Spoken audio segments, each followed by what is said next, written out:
Across the United States, Winter Storm Fern has already killed at least dozens of people, with some official counts climbing above 100, and more than 400,000 homes and businesses are still in the dark tonight. Highways are coated in ice, airports are canceling flights by the thousands, schools and public services are barely open. Here is the important part. Just as the snow from Fern begins to settle, a new nor'easter is forming off the East Coast, threatening fresh blizzard conditions.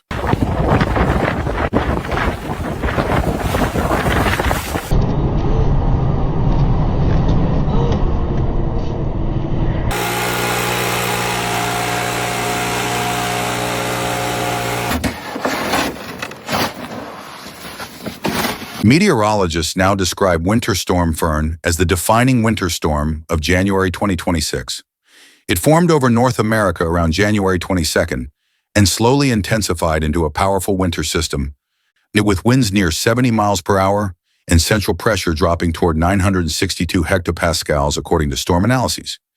Instead of hitting just one region, it spread its reach across an entire continent-sized swath of land.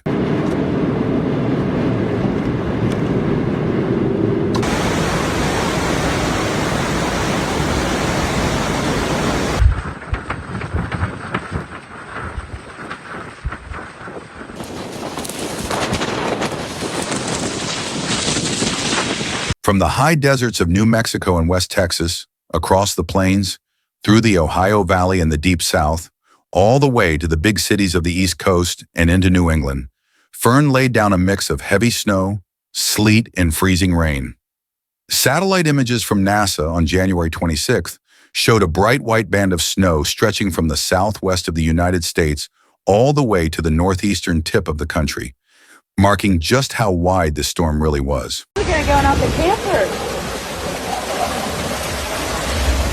Yes, look at the amount of snow that guy is plowing. This is heading eastbound.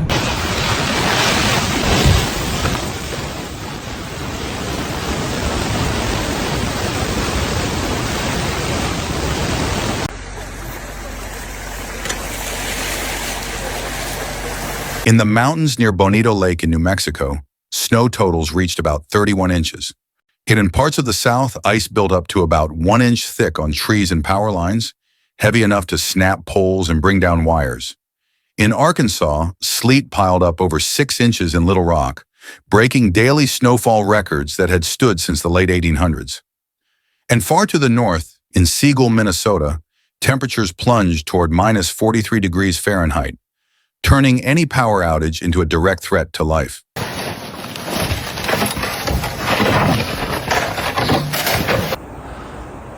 Man. And then the walkway's completely. Oh my God. Where's the snow supposed to go? By the time the core of Fern began to weaken around January 27, it had already touched nearly every layer of daily life for tens of millions of people. But the scale of this disaster only becomes clear when you follow what happened next, hour by hour, as the storm rolled from west to east across the country.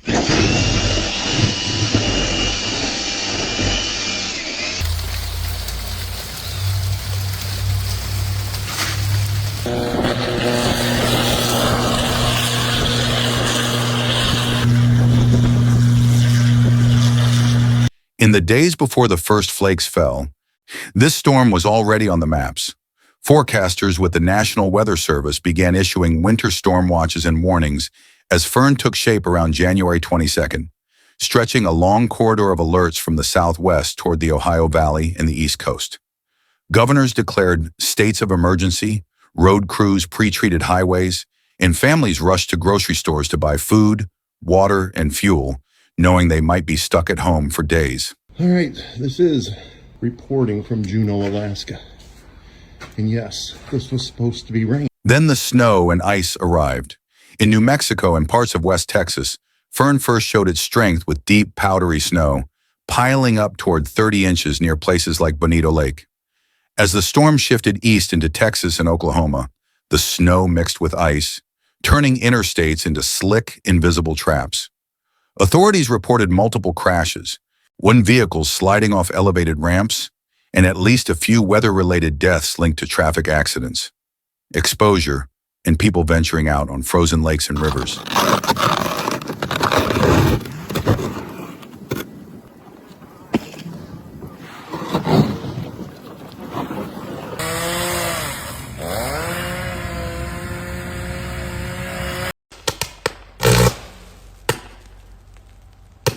By January 24th and 25th, the heart of the storm was pounding across the Mid-South and the Ohio Valley.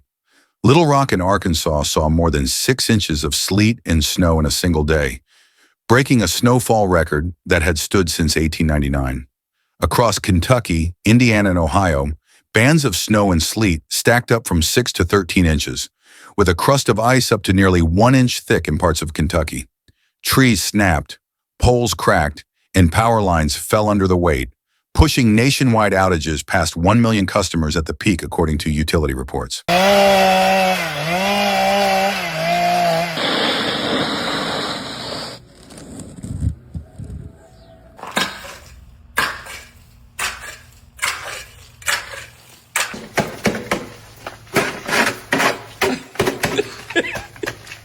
As Fern curved toward the East Coast, the focus shifted to the big cities.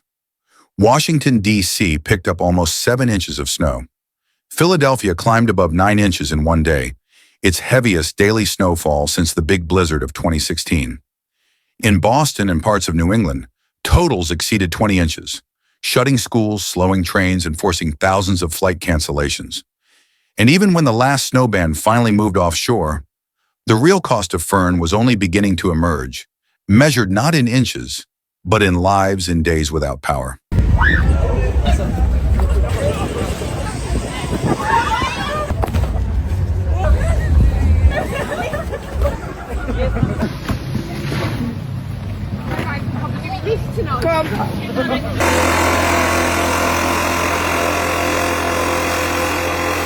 When you look at the human toll of Winter Storm Fern, the numbers do not line up neatly.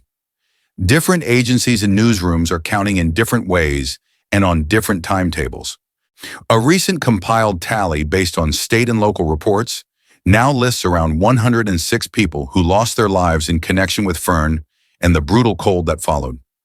Other major news outlets, including national and international papers, are still using phrases like dozens confirmed dead, with figures ranging from the mid-40s to at least 60 weather-related deaths. Drift on top of our car. Holy crap. Just completely buried over here.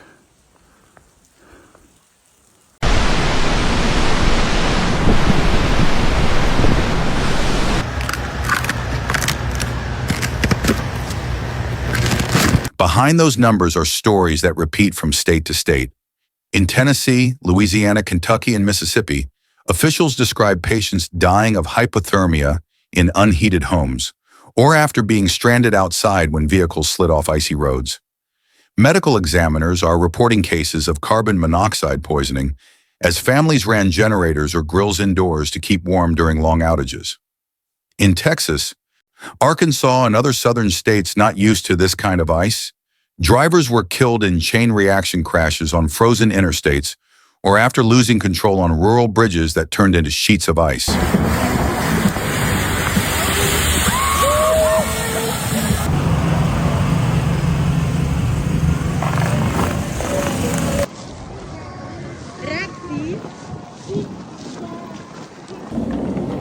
Looks like it might be time to shovel out a little path for... What do you think, Olive? In New York and across the Northeast, authorities linked deaths to people collapsing while shoveling heavy wet snow, to multi-vehicle pileups in whiteout conditions, and to residents who could not reach medical care in time because side streets were still blocked. Campus journalists in one detailed report counted at least 44 deaths across 13 states as of January 28th, while warning that late reports from rural counties and small towns could push the total higher. Everyone agrees on one point. This was not a storm that people simply waited out indoors. It was a system that reached into homes, cars and workplaces, and in many cases, it did not give people a second chance. Even as skies clear over much of the country, The danger from Winter Storm Fern has not passed. Hundreds of thousands of customers are still without power, especially across Tennessee, Mississippi, Kentucky, Louisiana, and parts of the Northeast. Nighttime temperatures in some of these areas are still dropping well below freezing, turning every hour without heat into a medical risk for elderly residents, young children, and anyone with chronic illness.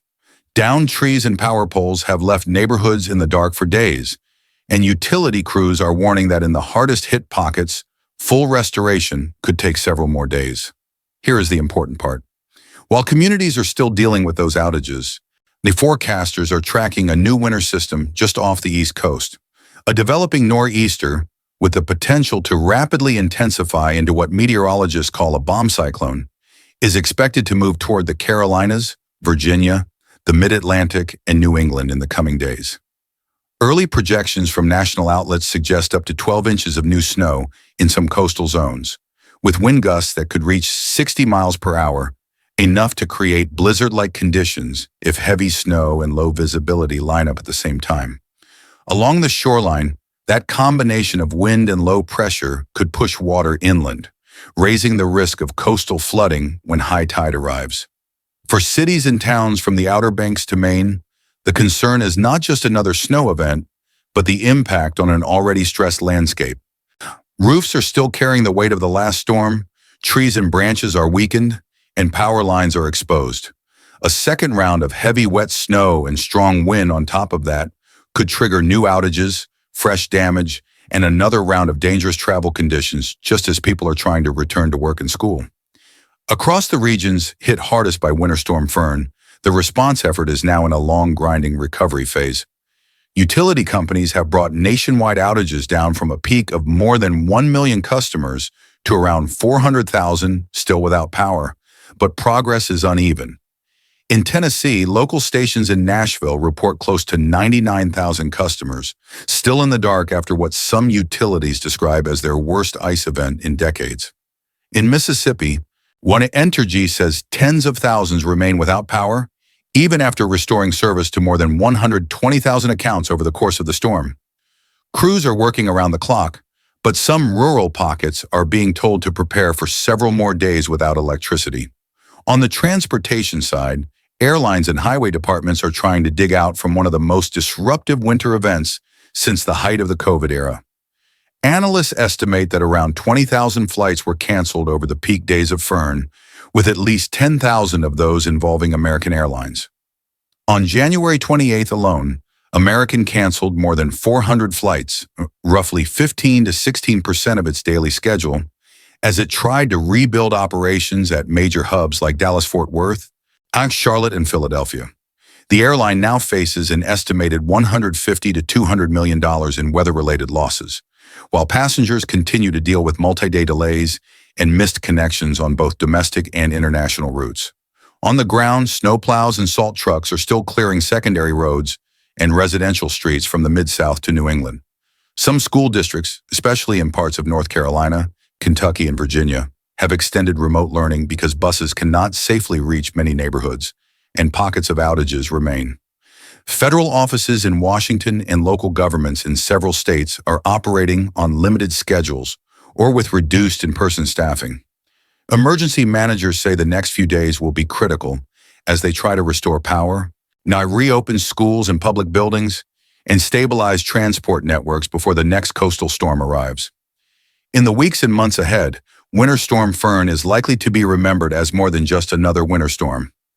Forecasters, emergency managers, and policymakers are already filing it under the label historic because of the way it combined heavy snow, crippling ice, deep cold, and long-lasting damage across such a wide area. It exposed weak points that officials have warned about for years: power grids that struggle under the weight of ice and wind, transportation networks that cannot cope when a single hub shuts down, communities in both the South and the North that are still not fully prepared for days without electricity and heat. At the same time, scientists and climate analysts are careful with their language. No single storm can be blamed entirely on climate change, but Fern fits into a pattern that experts say is becoming more familiar. More frequent extreme events, stronger contrast between warm and cold air masses, heavier bursts of snow and rain when storms do form. For cities from Dallas to New York, that means winter planning can no longer be based only on the averages of past decades. It has to account for rarer but more severe events that push systems close to their limits. Fern is also prompting questions about investment. How much should be spent to harden power lines or bury cables? How to upgrade drainage, road design, and snow removal fleets? How to improve public warning systems so that people understand not just that a storm is coming, but what long outages and dangerous cold will actually feel like in their own homes. And just as important, how to protect the most vulnerable residents who have the fewest resources to ride out days of disruption.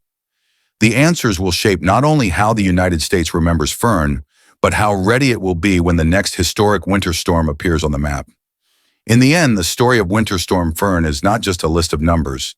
It is a reminder of how quickly normal life can break down when weather, infrastructure, and preparation all collide.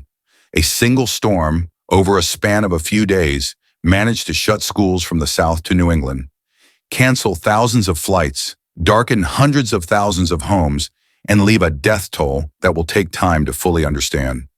For millions of people, Fern will be remembered not as a headline, but as the week when the lights went out and the cold came in. For those now looking ahead, the message is simple. Pay attention to official forecasts and warnings. Have a plan for what you will do if the power fails, the roads close, or a second storm follows close behind the first. Check on neighbors who might not be able to manage on their own. And as communities and leaders debate how to rebuild, the choices they make will decide how resilient towns and cities will be when the next extreme winter system appears. If you have lived through this storm, your experience matters. What you saw, what worked and what failed, will help shape how all of us prepare for the next one. What changes do you believe your community needs to be better prepared before the next winter storm arrives?